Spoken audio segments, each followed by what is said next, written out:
That was exciting.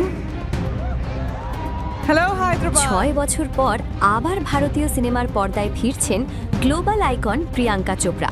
আর কামব্যাকটা একেবারে ছোটখাটো নয়, এস রাজামৌলি বিগ বাজেট সিনেমায়। কিন্তু জানেন কি, এই ছবিতে কাজ করার আগে পরিচালককে একটি বিশেষ শর্ত দিয়েছিলেন দেশি গার্ল, যার জেরে বিপাকে পড়েছিলেন স্বয়ং মহেশ বাবু।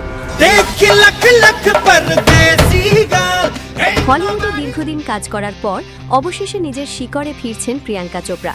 এস রাজামৌলির পরিচালনায় বহুল আলোচিত সিনেমা বারাণসী দিয়েই ভারতীয় সিনেমায় তার প্রত্যাবর্তন। এই ছবিতে প্রিয়াঙ্কার উপস্থিতি এমনিতেই বড় চমক। তার উপর তিনি নিজেই জানালেন এই কামব্যাকটা তিনি করতে চেয়েছেন একটু স্পেশালভাবে।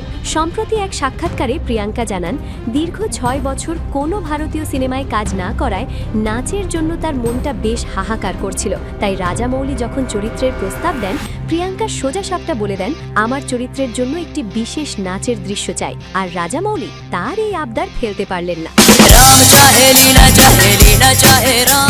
কিন্তু এই বিশেষ নাচের দৃশ্য করতে গিয়ে সবচেয়ে বেশি ঘাম ঝরাতে হয়েছে নায়ক মহেশ বাবুকে। হেসে হেসে প্রিয়াঙ্কা বলেন, বেচারা মহেশকেও আমার সঙ্গে নাচতে হয়েছে। ও মজা করেই বলেছিল, তোমার জন্য এখন আমাকেও নাচতে হবে। দুজনের এই অনস্ক্রিন কেমিস্ট্রি নিয়ে এখন থেকেই ভক্তদের উত্তেজনা তুঙ্গে। মহেশ বাবু সেই নাচের অভিজ্ঞতা শেয়ার করেছেন। তিনি জানান, আমরা ইতোমধ্যে একটি গানের শুটিং শেষ করেছি। গানটা এতটাই সুন্দর যে সারাক্ষণ মাথার ভিতর বাজতে থাকে।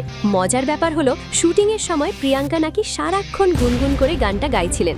শুধু নাচ নয়, এই সিনেমায় অ্যাকশনেও বড় চমক দিতে চলেছেন মহেশ বাবু। রাজামৌলির নির্দেশনায় নিজেকে পুরোপুরি বদলে ফেলেছেন তিনি। এই ছবির জন্য মহেশকে শিখতে হয়েছে কেরলের ঐতিহ্যবাহী মার্শাল আর্ট। মহেশ বলেন, রাম চরিত্রটি ফুটিয়ে তুলতে আমাকে প্রচণ্ড পরিশ্রম করতে হয়েছে।